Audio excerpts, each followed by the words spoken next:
So next week, we won't be doing Revelation because I'll be on the Awakening weekend, and so David Cave is going to fill in, and he told me what he was going to cover. What was he going to cover? I think it might have had something to do with calling. So David will be filling in for Sunday school, and Rich will be covering the pulpit for me. It's really kind of keep us in our prayers. Amanda's the musician, and I'll be on the weekend with a bunch of ladies, just that everything would go smoothly with all of that. So last week, as we were talking about Revelation 12, we did talk about pieces that everybody's in agreement on, right? The male child who is born is Jesus. The dragon seeking to devour him. It doesn't matter which school you're in. Almost all of them say, at least to my knowledge, that's a picture of when Jesus is born. You might remember eventually you have the arrival of the Magi, which wasn't right at the birth, right? But after which Herod is seeking to kill the child, right? So almost all the schools agree on that kind of a depiction of Herod's attempt to kill Jesus as a child. And then when you think about the woman fleeing into the wilderness for 1,260 days, at that point you get the differences between the schools. So you have the preterists who say it could be Nero's persecution or the siege of Rome. They kind of vacillate between those two. The idealists look at it as a symbolic time for the church age, and the dragon seeking to devour the offspring is the continual spiritual battle of the church. Futurists put it to the last 3.5 years of the tribulation, and whenever time that's going to be. So at that point, you kind of have a difference between the schools on the woman fleeing into the wilderness. But whichever place you're at, the picture of her fleeing and on the wings draws from the Old Testament, God's protection and nourishment and care for his people in the wilderness. So we'll pick up at that point when we get to the war in heaven in verse 7. And I know it's going to come as a surprise, but how you view this is going to depend on which school of interpretation you're in, right? But let's read through the chapter, and we'll pick up with verse 7 today. Anybody wants to read it for us? All right. Well, you want the whole chapter with it, right? Or just from verse 7? You know what? We could probably start with verse 7. Okay. Then war broke out in heaven. Michael and his angels fought against the dragon, and the dragon and his angels fought back. But he was not strong enough, and they lost their place in heaven. The great dragon was hurled down, that ancient serpent called the devil, or Satan, who leads the whole world astray. He was hurled to the earth, and his angels with him. Then I heard a loud voice in heaven say, "Now have come the salvation and the power and the kingdom of our God, and the authority of his Messiah. For the accuser of our brothers and sisters, who accuses them before our God day and night, has been hurled down. They triumphed over him by the blood of the Lamb and by the word of their testimony. They did not love their lives so much as to shrink from death. Therefore rejoice, you heavens, and you who dwell in them. But woe to the earth and the sea, because the devil has gone down to you. He is filled with fury because he knows that his time is short." When the dragon saw that he had been hurled to the earth, he pursued the woman who had given birth to the male child. The woman was given the 2 wings of a great eagle, so that she might fly to the place prepared for her in the wilderness, where she would be taken care of for a times and a half a time out of the serpent's reach. Then from his mouth the serpent spewed water like a river to overtake the woman and sweep her away with the torrent. But the earth helped the woman by opening its mouth and swallowing the river that the dragon had spewed out of his mouth.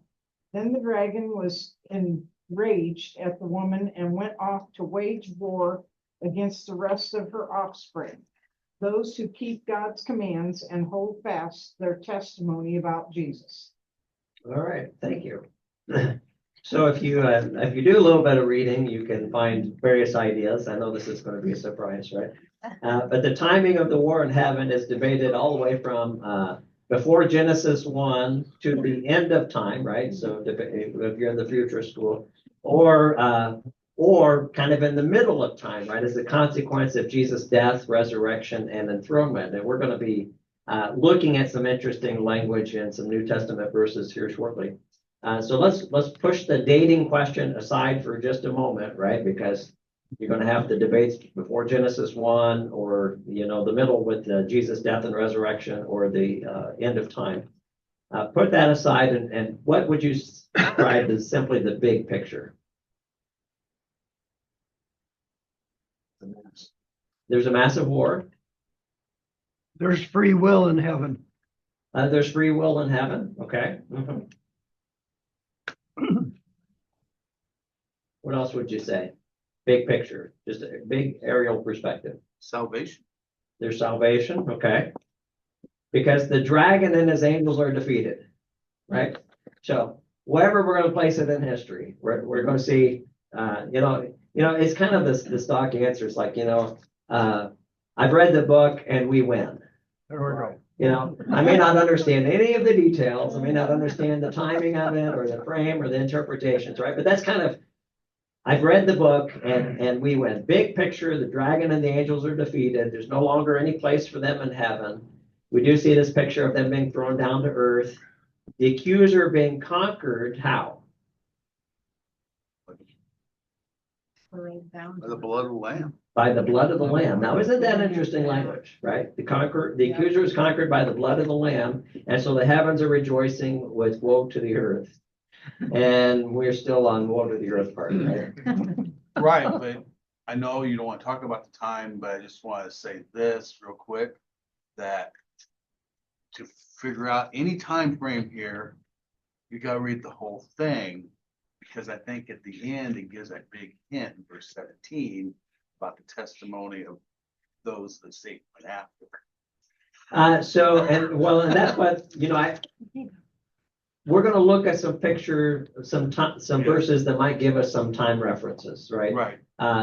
But sometimes I think we get caught up in working through some of the debates and get caught up in that argument, and we miss the big picture. So I just wanted to make sure we had the big picture first. Right.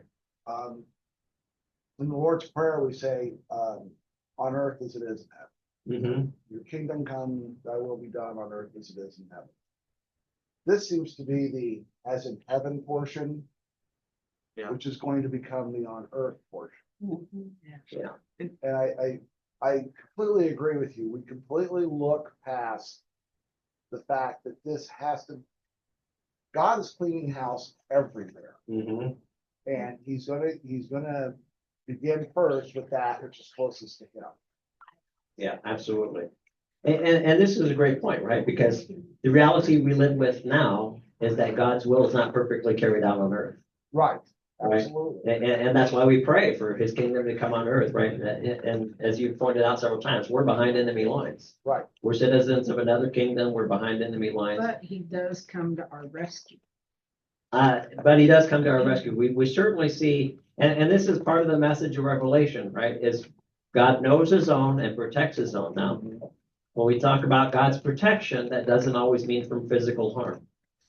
Sometimes, yes, right? Daniel was delivered from the lion's den. Yep. Shadrach, Meshach, and Abednego were delivered from the fiery furnace. But sometimes no. Isaiah saw them too. Right? And why does God choose here and not there? Well, that's God's prerogative.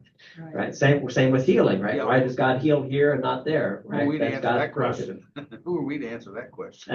Exactly. Well, and when people do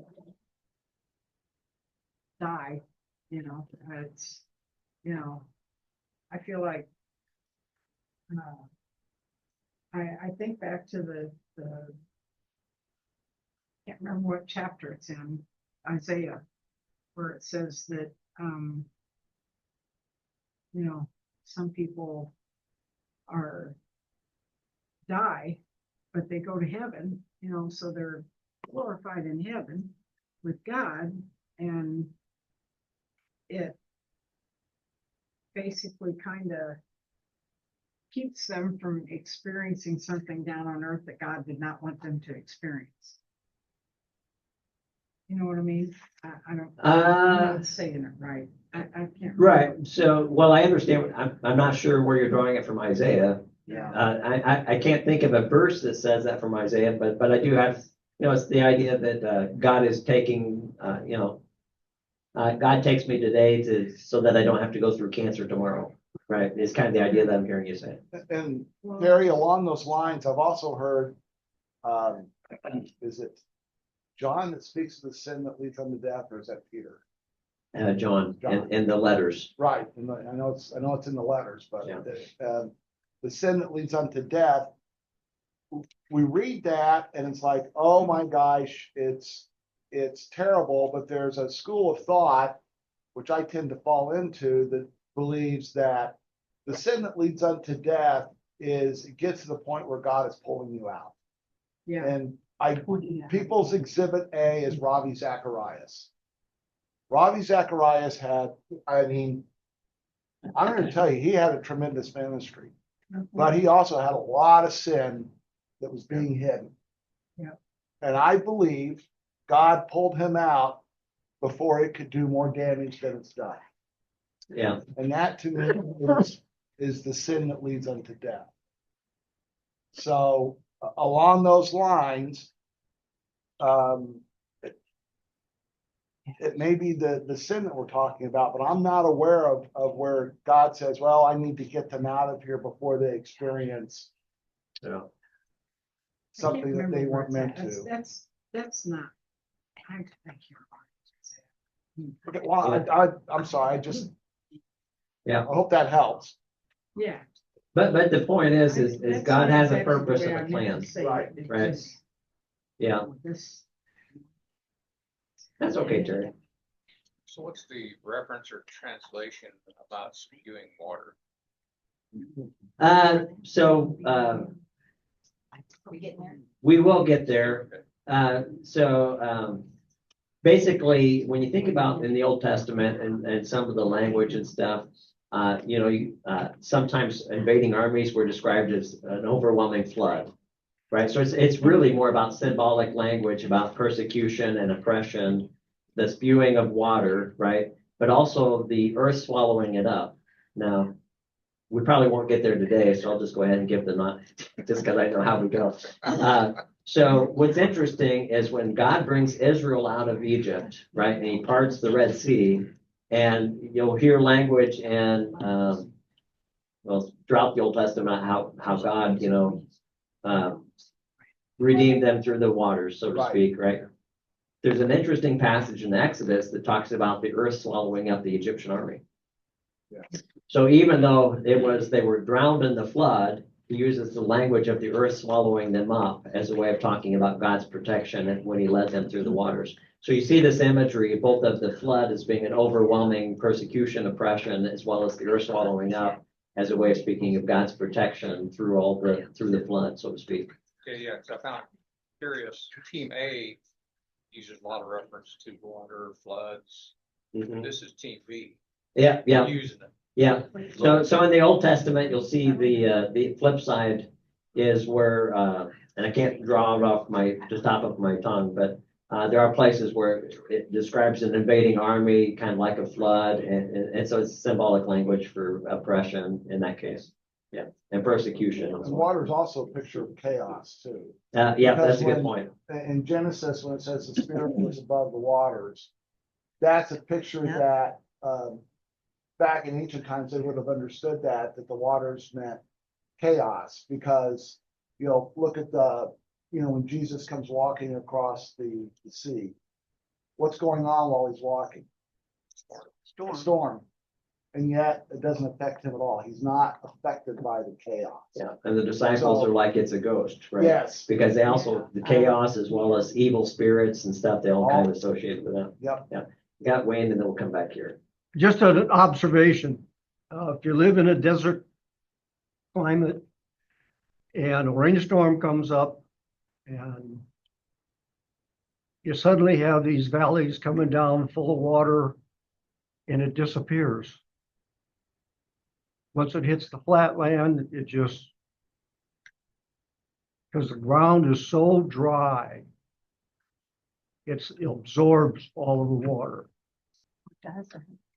Yeah, but you also, you Now also tell have the me what- picture of a flash flood that catches people unaware because it Yeah. comes so quickly, right? Because you have the rains and it comes down through all the channels, and so that would be kind of more the picture of how quickly Yeah. things can happen, yeah. I was thinking more about this. It's actually Team A that's writing this to get this impression across. Mm-hmm. So Team B really didn't, I guess, put that information in. It's Team A trying to reference things in the past. So we do see where there's a lot of echoes, right? So like the whole picture of the spewing forth the water and swallowing of the earth, it's intended to take us back to Exodus, right? And in that particular case, initially the water seemed to be an obstacle that couldn't be overcome. But God not only overcame the obstacle, but God also provided for the salvation of his people. And so throughout history, you'll see that same picture is, the floods might have come and oppression, persecution through Babylon, through Assyria, but ultimately God protected his people through that, right? And so you see this picture of the spewing forth of the water, but the earth swallows it up as a picture of God coming to the aid of his people. Mm-hmm. I was thinking about that stuff against what Michael and the angels fought against the dragon in the heavens. And I don't know why we would be so surprised by that, because we know in Ephesians 6, even our battles against spiritual forces in heaven. So why would we even think that they wouldn't be having hell at any time? Yeah, so Paul speaks of the spiritual battles, right? Our battle's not with flesh and blood, but the spirits and the principalities. Yeah. But even when you think about, go back to the book of Daniel, right? And Daniel's praying, and we have a delay in an answer. And when the angel comes, he says, "Hey, there were things taking place in the heavenlies that you don't know about," right? Right. And there's this picture of this battle taking place in the heavens before we ever. It's the same thing as was it Elijah or Elisha? Sometimes it conflicted you. Who says, "Open the eyes of my servant," right? And he sees all these Elisha. chariots. Was that Elisha? I was thinking it was Elisha. And he sees all these around, right? Because greater are those who are with us, and those, just because we don't see it doesn't mean it's not there. Mm-hmm. Yeah. Exodus 15:12 is what you were saying. It's where Moses and the people are praising God right before they complain about, right after he rescues them, right before they complain about, where not enough graves in Israel. That's Or the Yeah, song. Wasn't that the song of Mary? That's the song, yeah. And Yeah. it says, "You stretched out your right hand, the earth swallowed them." There you go. After the song's over, first thing that comes out of their mouth is complaint. Yeah, and it's very it's first thing. fascinating how quickly we can move from praise to complaint. Yeah, it's, that's chapter 15, chapter 16, verse 2. The entire company of Israelites murmured against Moses and Aaron in the wilderness. That's how quickly it can happen. So That's so human. yeah, so today we want to kind of wrestle through the text just a little bit and thinking about some of the language and some of the connections, which also gets into the timing debate a little bit. So when he's thrown down, is accompanied by a loud voice in heaven. What does the voice say in verses 10 and 11? This will be the next question, Terry.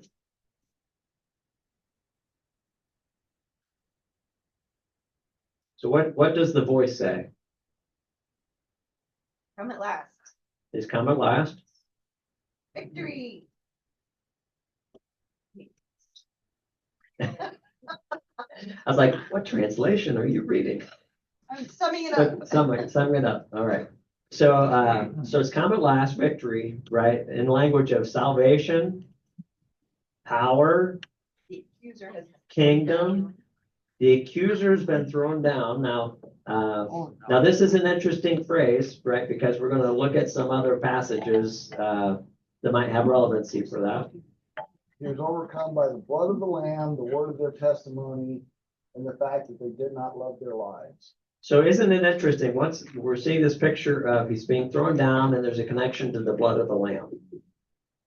Now, remember, we have debate whether things are taking place, whether this is referring to before Genesis or at the end of the time, at the end of the tribulation. But the language is specifically, he's being thrown down by the blood of the Lamb and the word of their testimony. So you don't think it's the lamb that God slaughtered to give Adam and Eve clothing? Yeah, that's true. I forgot about that. Oh. Probably not. Okay. We'll just say probably, we'll leave a little bit of a loose end Yeah, just right. for safeguard, right? Very Oh. But it's not the first place my thoughts jump to. good. Question. Well, observation, I guess. So it says here, that I heard a loud voice shouting, and in chapter 11, when it talks about the seventh trumpet, it says, the seventh angel blew his trumpet, and there were loud voices shouting in heaven. And I find that interesting. That's what's jumping out to me today, that we have all this shouting going on in heaven, that there's these loud voices. In other scripture passages, it was Elijah, where God came to him in a whisper. Yeah. It was a really quiet moment with God. And yet when the Israelites were trying to get into Jericho. that one, the J, they were shouting. But that there's got to be some significance to this loud voice shouting. And so do you have any thoughts on that? Well, one, you see kind of as a purpose, right? So we have the whisper, we have the shouting, right? God works in multiple ways, but I think the loud shouting it's kind of I don't whisper. Yeah. It's more of a triumphant. There's a triumphant, there's a declaration of praise, there's an Making sure exclamation nobody of joy, right? It's like, when your team wins the game, you don't whisper it, you shout it. Right. So there's a declaration of victory. The shouting is at the very start of the campaign that results in victory too. Kind of like the rebel yell in the Confederacy. I was out at Gettysburg years ago and I saw a video at the what was it, the 75th of the battle, or the 60th or something. But anyway, they had these old Confederates. And they asked him, could you do the Confederate yell? And one of them goes, can't do it unless you're starving and you don't have much ammunition. he goes, and victory is assured. Comes from a place of It comes, yeah. And I mean, I've read enough history where they say early on the Confederate yell scared the Union. I was going to say, because there's also a sense of rallying the troops and intimidation. And then once they started losing the war after Gettysburg, it didn't have near the effect that it used to. So I agree with you. I think this is the rallying the troops, that they were to blow the trumpet 7 times at Jericho. I mean, we're getting in a fervor here because we're, as a Bears fan, I don't understand this, but we're about to win. We're about to take it over, and I mean, you might understand where the yell comes from. That like I'm starving and slow food. Yeah. it's more of a whimper than a yell as a Bears fan. No fear of losing your voice with the shouts of victory. My voice is good. Thanks for asking. So let's go and take a couple of different pictures with this idea of accusation connected with Satan.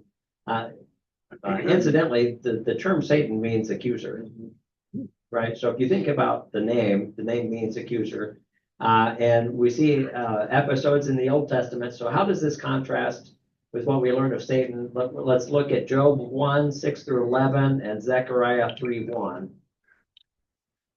Anybody want to read from Job for us? I got it. Job 1:6-11. Mm-hmm. Now the day came when the sons of God came to present themselves before the Lord, and Satan also arrived among them. The Lord said to Satan, "Where have you come from?" Satan answered the Lord, from roving about on the earth and from walking back and forth across it. So the Lord said to Satan, have you considered my servant Job? There is no one like him on earth, a blameless and upright man who fears God and turns away from evil. Then Satan answered the Lord, is it for nothing that Job fears God? Have you not made a hedge around him and his household and all that he has on every side? You have blessed the work of his hands, and his livestock have increased in the land. But extend your hand and strike everything he has, and he will no doubt curse you to your face. So the Lord said to Satan, all right then, everything he has is in your power. Only do not extend your hand against the man himself. So Satan went out from the presence of the Lord. All right, and Zechariah 3:1. I have it. All right, Then he showed me Joshua, the high priest, standing before the angel of the Lord, with Satan standing at his right side to accuse him. all right. So how do we see this picture of Satan being depicted? He's an accuser. But he's not strange among the heavenly beings. It's not strange that he's there. From the Job passage, right? Yeah. Right. Well, he's there standing at the right What? hand. Yeah. The Lord. Yeah, my apology. One of the things about Satan, especially in Job, from the divine counsel perspective, is like the Net Bible has Satan capitalized as a name. They shouldn't. Because It's more depiction of the accuser. right, it's, and there's a school of thought that says he's a member of the divine council, and that his job is essentially to keep God honest. Yeah, the prosecuting attorney. Yeah, he's, yep, a better phrase, a prosecuting attorney. And that's why, again, the best person to be on earth at this time is number 2 to Job. Because he doesn't get brought up. But Job's number 1, and he gets brought up, and he gets persecuted. Mm-hmm. But that's viewed as an office more than the actual Satan that we see here in Revelation. Yeah, we kind of see a development Yes. over time, right? With the idea, the same with the serpent and Genesis, right? Because from the Jewish perspective, there's not that connection. You don't see it until it develops over time. It comes Right. later.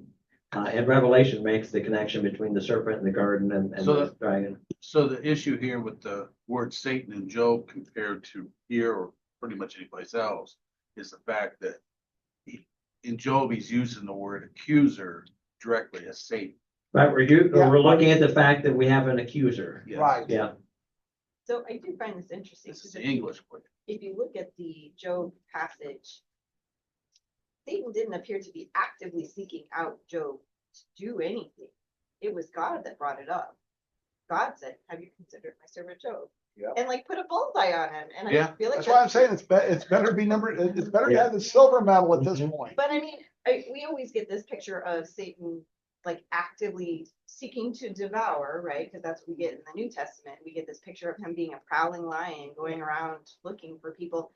But he didn't. Satan was minding his own business. Yeah. With Job, he's like, well, I was hanging out, I was going to and from, and God says, but have you considered, and like totally brings it up, and then Satan comes back with, well, it could be because you blessed him, and have you thought about that? And I just find that an interesting, different picture than what we get in the New Testament. You do have him wandering to and fro, but yes. Yeah. But I mean, and we're just given the information that we need to know. We're not given all the Yeah. details between the lines, right? But it's also different from Genesis, where he came and inserted himself into that Right. situation and brought things up to them. That But I don't know if he's referred to as Satan at that point. that is true. He's not. Serpent. Yeah, just the Yeah. serpent in Genesis. Yeah. And see, this is like, almost like somebody with the last name Judge and somebody who is a judge. Yeah. And I'm not Yeah. being facetious, but that's kind of the, oh, this is my friend Bob Judge. Oh, are you a judge? Oh, it's my Yeah. last name. In Job, this is more Satan, as the office, The title. the title. what he's expected to do. The accuser. Yeah, the accuser, the prosecutor, whatever, and it's, in Hebrews, I believe it is, isn't Satan accusing us before God continually? And there's a lot that believe that means the office Yeah. is there, and Jesus is intervening literally as the counsel for the defense. Which is interesting, the Zechariah passage has the angel of the Lord standing next to him, Right, Mhm. which that was the thing I picked up there was interesting. Right, well, now think about Revelation, right? Yeah. In heaven cast down, right, right? Because the picture that we're seeing is he can no longer accuse us before God, right. which is right, I'm trying to think about the Hebrews passage that you're referring to. Yeah, Because the picture we're seeing here in Revelation is the picture between being in heaven and being thrown down. Whatever else it might communicate is communicating to us, he can no longer accuse us before God. right. How? Because of the blood of the Lamb and the testimony of the servants, right? So that's the theological message, is because of the blood of the Lamb and our testimony in the Lamb, right? He can no longer accuse us before God. And the picture illustrates how Christ's atonement for sin has stripped Satan of his accusatory power against us. So you might also tie in like with Romans 8:33, God's for us, who can be against us? He who did not spare his own son. In addition, when Satan is defeated, you kind of see this picture of God's vindication, those in heaven rejoicing, thinking about the loud voice, and also Satan being filled with wrath, right? Because the victory's been won and he's, a sore loser, right? So kind of like you're, you've got some road rage going on, Monica. Isn't there also where Jesus is before the Jews and saying your father, the devil, Yes. accuses you before God every day or something like that? In John, when he's having a debate with the Pharisees, he says, you're of the father, the devil. I don't think he goes so far as to saying he I was thinking there was accuses another you. place where he does say that, like your father, the devil, testifies about, or I may be confusing that with Hebrews, I'm sorry. Yeah. He definitely associates them with their father, the devil, based Right. on their actions, right? It's based on And on the child father of being lies. like the father. Yeah. Yep, absolutely. Steve Gregg writes this: the blood of Christ has undermined the grounds of every charge that Satan might bring against the brethren. That's a very simple, succinct point. It's like the accuser is cast down. He no longer has any basis for accusation against you. Now, from the preterist and idealist perspective, these verses highlight Christ's resurrection victory over Satan and the beginning of the new covenant age, as Jesus has made us a royal priesthood to proclaim his excellencies, 1 Peter 2:9 and 10. From the futurist perspective, the warfare is against the final tribulation saints, and salvation here is not from the guilt of sin, but deliverance and completion of the divine program.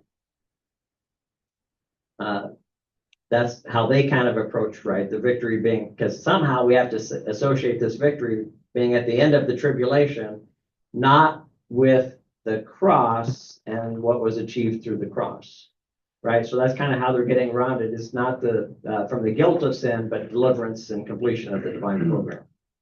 So now we're going to go and we're going to look at some of the things that Jesus said in the Gospels and what Paul writes as well about what decisively happened with the death and the resurrection of Jesus. So let's turn to Luke chapter 10, verses 17 through 20, and see what does Jesus see in Luke 10, 17 through 20. All right. Then the 72 returned with joy, saying, Lord, even the demons submit to us in your name. So he said to them, I saw Satan fall like lightning from heaven. Look, I have given you authority to tread on snakes and scorpions and on the full force of the enemy, and nothing will hurt you. Nevertheless, do not rejoice that the spirits submit to you, but rejoice that your names stand written in heaven. All right. So what does Jesus say he witnesses here? Satan falling. Satan falling, right? It's very similar to being cast down from heaven, and this is with the authority that Jesus is giving to the disciples as they go out. Now let's go to John 12, 27 through 33.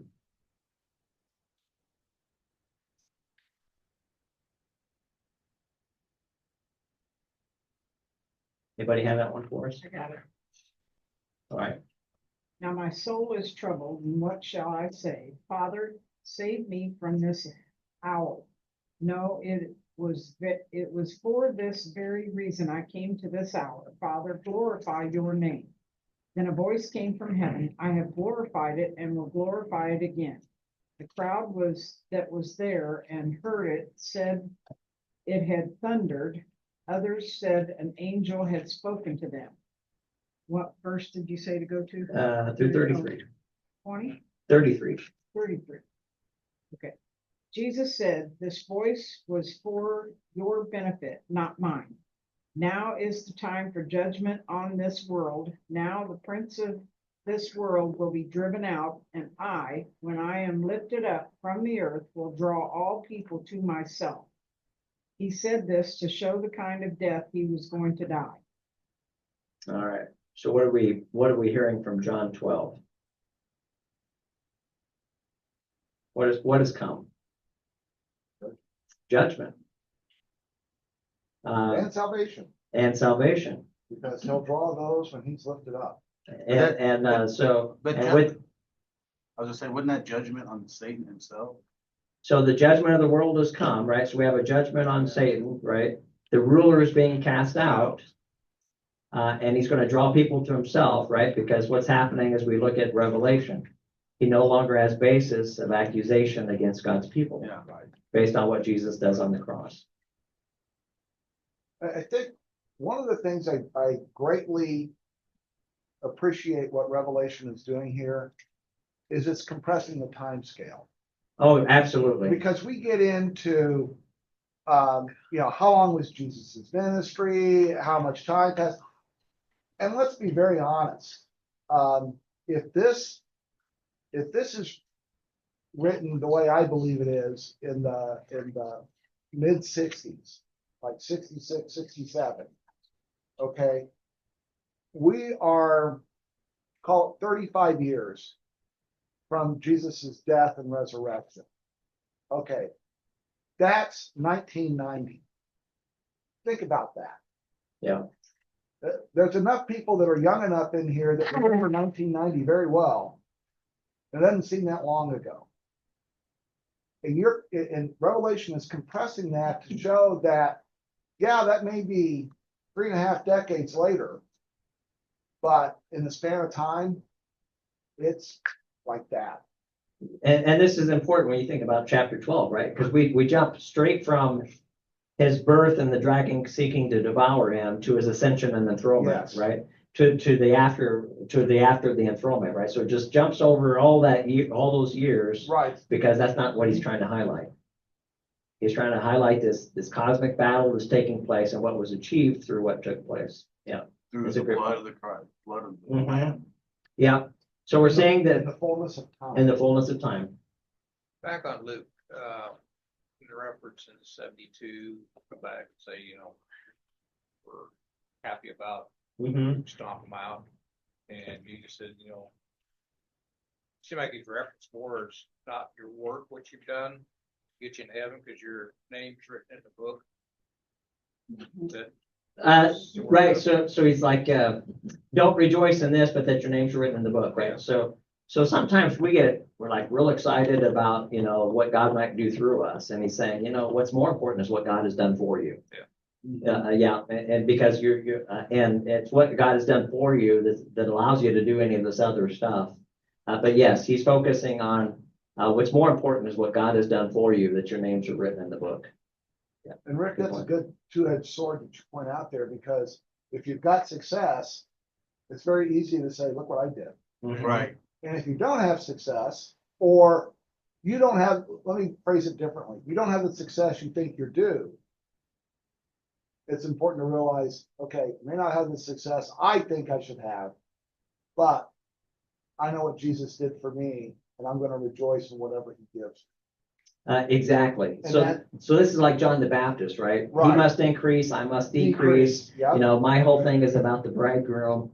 And I think it's an excellent point, right? Because what it tells us is, you know, whether or not I'm healthy or fighting cancer, Right. I have reason to rejoice. And John the Baptist is a great example because he says that while he's still fairly prominent as a shall we say minister, as a Yeah. public figure. Yeah. But what happens shortly before he's beheaded in prison? He sends his disciples to Jesus and says, "Are you the one, or should we look for another?" Mhm. Because I don't know how to break this to you, Jesus, but I'm still in this isn't prison. going well because I'm still in prison. Exactly. And to Don's point, that's very human. It is. You know, it's a point that I made in a sermon before, right? If God does nothing for us except for saves us, that's reason enough to rejoice Exactly. And enough to praise him. and enough to praise him. Yeah, absolutely. So we're seeing this picture, right? Jesus says, "Hey, I saw Satan falling like lightning," and he's referring to the mission of the 72 and the power that Jesus has given them.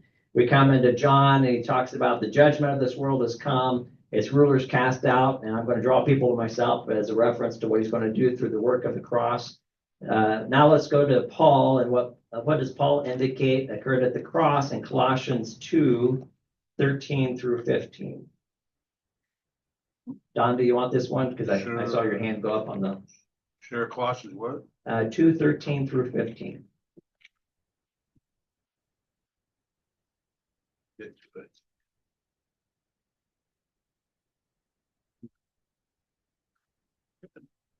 Oh, I went wrong direction. See that? Give him one that he hadn't already looked up in advance. Two what again? 13 through 15. All right. Well, it's a half page. And when you were dead in your trespasses and in the uncircumcision of your flesh, he made you alive with him and forgave us all our trespasses. He erased the certificate of debt with its obligations that was against us and opposed to us, and has taken it out of the way by nailing it to the cross. He disarmed the rulers and authorities and disgraced them publicly. He triumphed over them by him. All right. So what are we seeing from Colossians? Can you read 15 again, Don? He disarmed the rulers and authorities and disgraced them publicly. He triumphed over them by him. Yeah, I got two different translations I'm looking at. One says through him and another one says by the cross.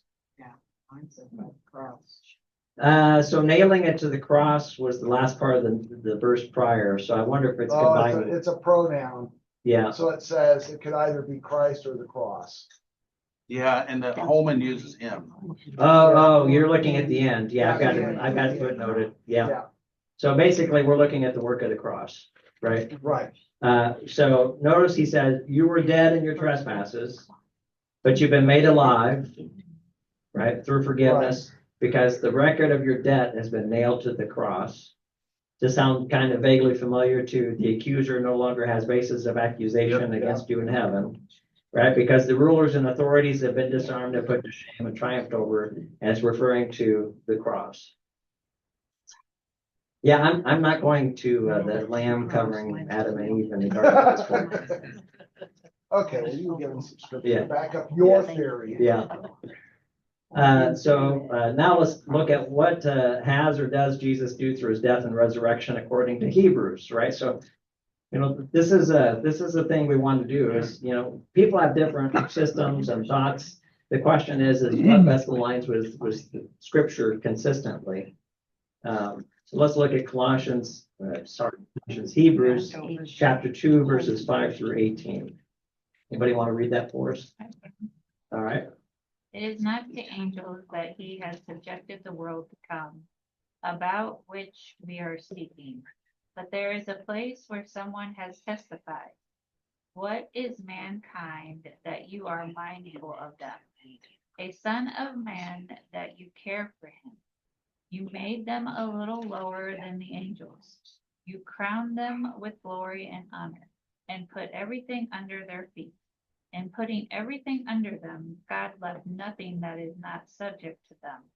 Yet at present, we do not see everything subject to them. But we do see Jesus, who was made lower than the angels for a little while, now crowned with glory and honor, because he suffered death, so that by the grace of God he might taste death for everyone. In bringing many sons and daughters to glory, it was fitting God, for whom and through whom everything exists, did make the pioneer of their salvation perfect through what he suffered. Both the one who makes people holy and those who are made holy are of the same. So Jesus is not ashamed to call them brothers and sisters. He says, I will declare your name to my brother and sisters in the assembly. I will sing your praises. And again, I will put my trust in him. And again, he says, here I am, and the children God has given me. Since the children have flesh and blood, he too shared in their humanity, so that by his death he might break the power of him who holds the power of death, that is, the devil, and free those who all their lives were held in slavery by their fear of death. For surely it is not angels he helps, but Abraham's descendants. For this reason he had to be made like them, fully human in every way, in order that he might become a merciful and faithful high priest in service to God, and that he might make atonement for the sins of the people, because he himself suffered when he was tempted. He is able to help those who are being tempted. All right, thank you. So how has or does Jesus, or how, what? Yeah, what? Use your word. Yeah, use my words. So I caught the typo in my notes afterwards and I corrected it up there, but but I'm reading what I crossed out on my notes instead of what I wrote in. What has or does Jesus do through his death and resurrection? What's that? He really did. Oh, I missed the other typo. Oh, I put a typo up there. That one's not in my notes here. You know what, my secretary, I'm gonna have words with my secretary. Yeah, through his death, yeah. He made atonement for the. I sins didn't of even the people. notice, so. Yeah, I didn't notice that I one. can't see if I type something, I can't see my own mistakes, but I can edit somebody else's writing. I can't edit my own. You know, there's the reason why is because your brain knows what you meant to write. And Right. so it's like a brain trick. Because I agree with you. It's easier to edit somebody else's stuff because you read it as you thought you were typing it. Yep. Yeah. So despite the Get typos, back to the question. He frees those who all their lives were held in slavery by their fear of death. so he frees those who were held in slavery, fear of death. Okay. He made atonement for the sins of the people. He made atonement for the sins of the people. Rendered the devil powerless. He rendered the devil powerless. That kind of sounds like casting out of heaven as well, right? Or in Revelation Those who 12, are he can't be the tempted. accuser anymore of those who are part of the blood of the Lamb. Now, the other thing that I kind of like about the Hebrews passage is it also acknowledges that not all things are subject to him yet, right? So going back to Rich's reference to the Lord's Prayer, thy kingdom come on earth as it is in heaven, right? We're still in this, the victory's been won, but we're still in this period where the world's not completely following the will of God yet. Right. Yeah. The example I love is D-Day. Mhm. Jesus' resurrection is D-Day. We're on the beach. We've established a stronghold. And then throughout history, we're moving through the continent and trying to secure it. Yeah. And that will be culminated, not when we get to Berlin, but when Jesus returns. Yeah. The decisive victory's been won, Right, but the mopping up exercises continue. yeah. You know, I was yesterday, I watched a whole series on the Vietnam War, 6-part series. And as soon as you said that with D-Day, I started thinking, Vietnam never had a D-Day. No, it didn't. They were only Well, going for deaths, the amount of deaths. They it weren't going for did, land. it did for the Viet Cong. It was called the Tet Offensive. Yeah, that's true. Yeah, that's absolutely true. But for us, we never had that D-Day. Yeah. So what other things do you pick up out of the Hebrews passage? That he's able to help those who are being tempted. He's able to help, all right? And it's not the angels that he helps, right? Because he didn't die for their salvation. It's the offspring of Abraham that he helps. Right? By the way, that part about the angels is very crucial to understand, because in essence, theirs is salvation to lose, Mhm. Oh, yeah. and ours is salvation to gain. Yeah. Yeah, That's- this doesn't help the I already angels. have it. And that's an important thing to keep in mind. Yeah. I just find that fascinating. Let's see, And he's now crowned with glory and honor because he suffered death, so that by God's grace, he would experience death on behalf of everyone. right? So he tasted death for us. Yeah. Yeah. He experienced it for us. And I think it's important to understand that I believe the death he's referring to here is the second death. I think so too. Because it's that separation from God. Exactly. Yeah, From so the he, Father. right, The Father, yeah. yeah, And that's a complete, utter, I can't even put it in words. Because odds are we are going to experience physical death. mhm, That's not the death he's referring to here. You don't think And you're it's not the Enoch? death he experienced on the cross. You don't think you're not gonna experience what Elijah or Enoch went through? well, it's both and, Yeah. right? It's both, it's the deeper, Well, it it's the is, deeper it is. reality, yeah, And actually, to be blunt, he did it in reverse order. He experienced the second death first. And Oh, that's then true. The spiritual experienced separate, the yeah. physical death. Yeah, now the other aspect we see in this passage is not only the atonement for our sins, but he sanctifies those who are being sanctified, right? So along with the help that he gives, he also, what he's done is has enabled our spiritual growth, right? Through the new covenant and to bring many sons to glory, right? So we see the final outcome, right? So this kind of fits in with Romans 8, right? Those he called, he justified, those he justified. Do I have the right order? You know, he brought into You gotta glory. predestine somebody in there. That's right, that's right. But we kind of see this progression, all that's made possible because of what he achieved for us through the cross. Right. So in keeping with Luke 10:18, where Jesus says, I saw Satan fall like lightning, and John 12:31, where he says he's now cast out, and Colossians 2:15, where he says he disarmed the rulers and authorities, and the idea that through the cross, Satan could no longer accuse us before God in heaven, verse 10, the preterist and the idealist would interpret this war as the heavenly perspective on what took place through the cross. Right? So now we're not saying that there wasn't some kind of battle, before, and that there's not going to be some battle afterwards, but what Revelation is talking about, and what they're focused on is that this battle that we're taking place is what Jesus decisively won for us on the cross.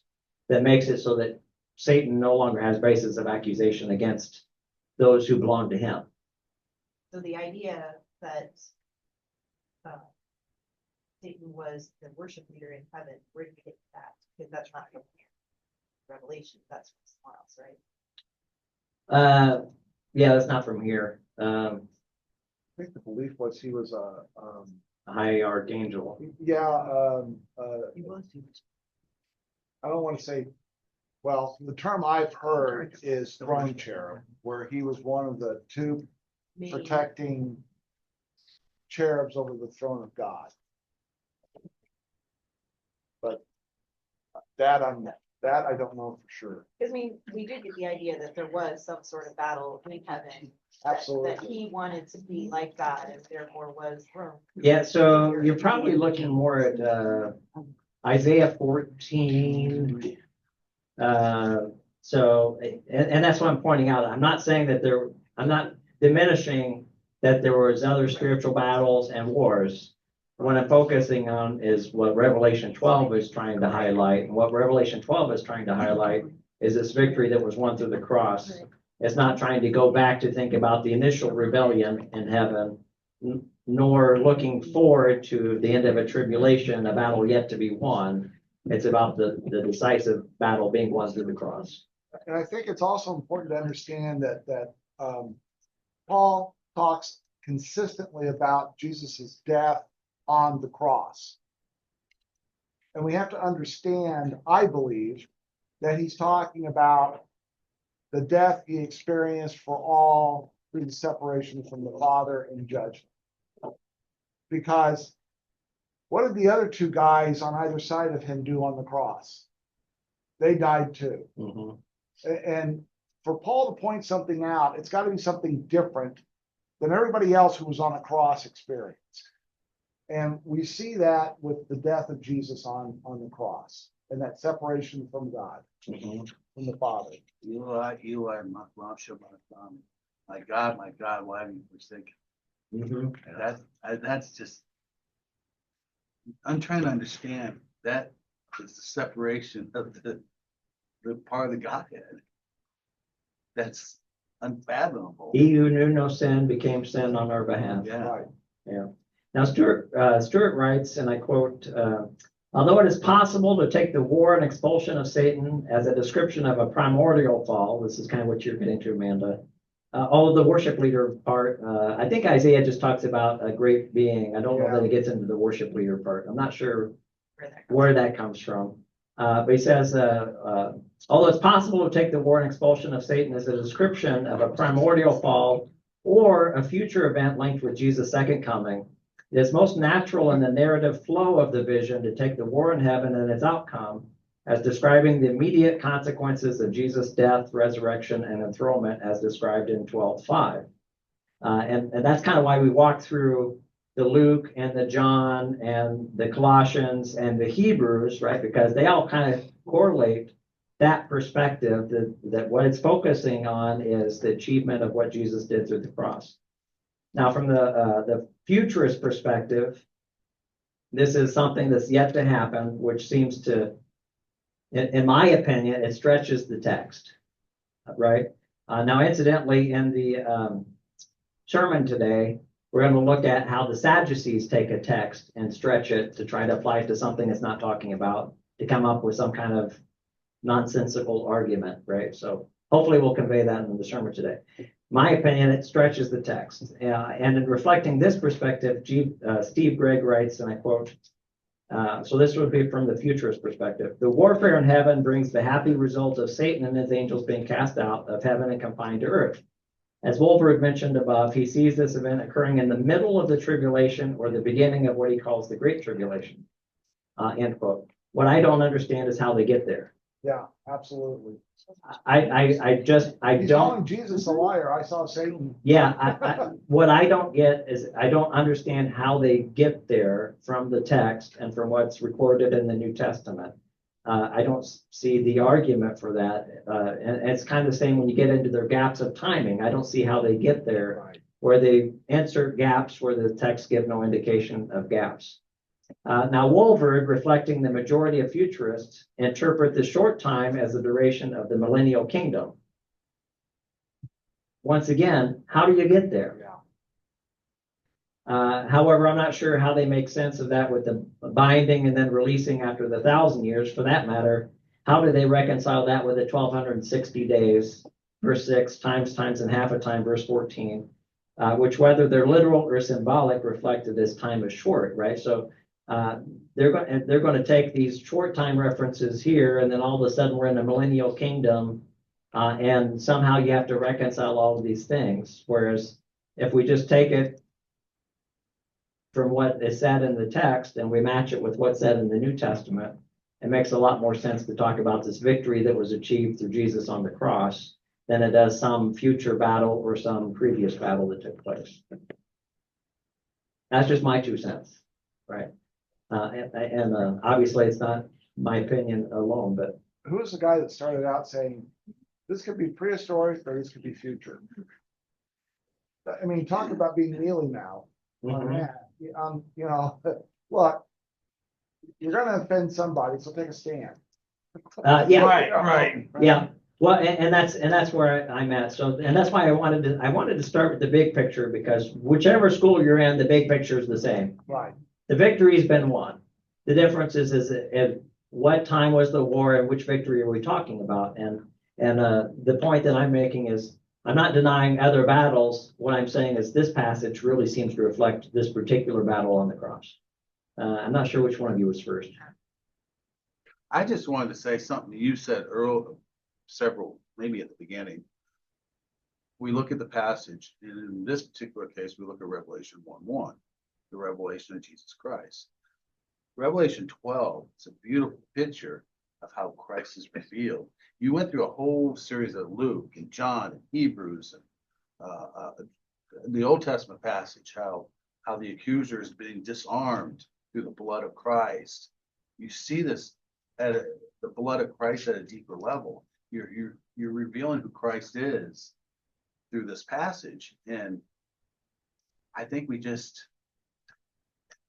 if we take the other view, I don't know about the historic or idealist so much, but if we take the other view, we kind of put some of that off to the side.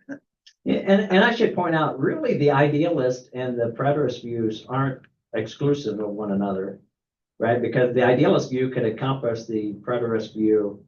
It just as a typology for what is yet to come at the end of time, right? So really, those two are not exclusive of one another. And I honestly, I think the idealist view has a lot of good arguments that they make, along with the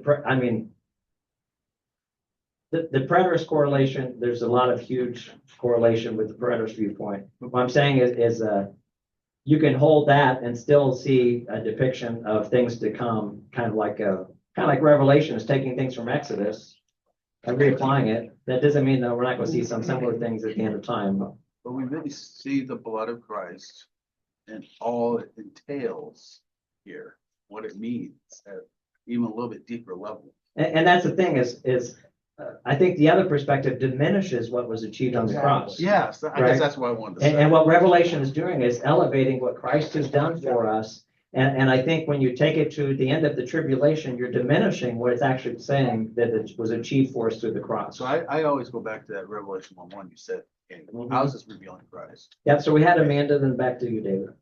Ezekiel 28. Is Ezekiel 28 where it's from? Yep. It says a message for Tyre's king, but it's very clear that it's talking about Satan as that high angel. Okay. But the idea that he's the worship leader comes from the New King James version, not from any of the others. I found it in American Standard version too. Well, but it references in verse 13, it says talks about every precious stone was on your covering. The workmanship of your timbrels and pipes was prepared for you on the day you were created. But that reference to timbrels and pipes is only in the New King James. The others talks about sockets and mountings. Oh, mine. So it's probably ambiguous. No, the American American Standard Standard has version it too. talks about tabrets and thy pipes Okay, was in the day that thou wast created. They so were. that's where the idea of the worship. But I didn't came know it was One. talking about Satan there. from. If you read through that chapter, it's talking about being in the Garden of Eden. Yeah, I and saw the. So some of the stuff with the prophecies and things and the connections you have to see as it's kind of like Joshua as a typology for Jesus. You kind of see the same with Satan with the Prince of Tyre and I think there's another one with the Babylonian king in there, where it kind of uses it with a dual purpose, one to highlight the earthly, but another that is reflective of this heavenly thing that took place. Yeah. Well, when you think about this, I don't know, maybe this is my simple view, but it's like some views, they go to the worldly view rather than the spiritual view.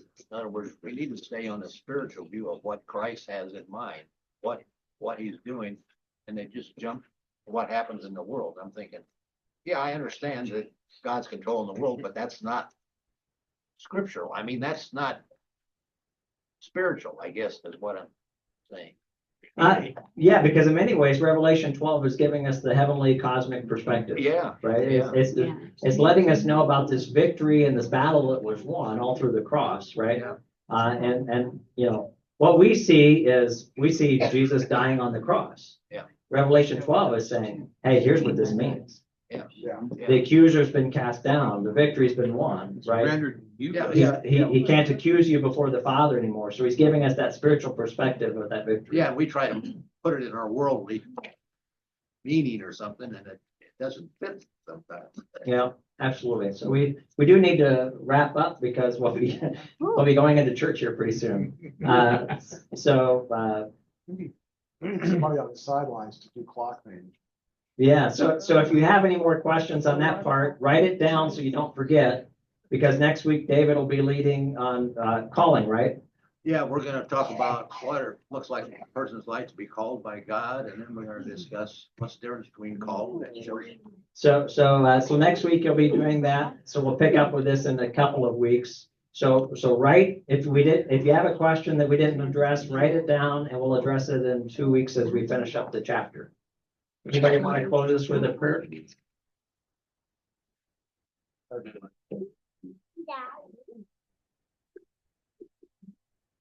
Father, Son, and Holy Spirit, Lord, we come before you and we praise you. We thank you for not only what Revelation 12 tells us, but what it means for us. Your plan in motion to bring us home to you. Father, I thank you for this study, for your word, for its not only, Father, for its complexity, but also for its assurance. That in a book where many fear to enter, you're showing your peace and your love and your desire for us. Father, I lift up the prayer concerns that were stated earlier. I ask your spirit upon Amanda and upon Dan and our worship and the message to come. But Father, more than anything else, I thank you for the gift of your Son, who willingly went to the cross and was resurrected for our salvation. I give you all the praise and glory, and I pray this in his name, Christ Jesus. All God's children said, Amen.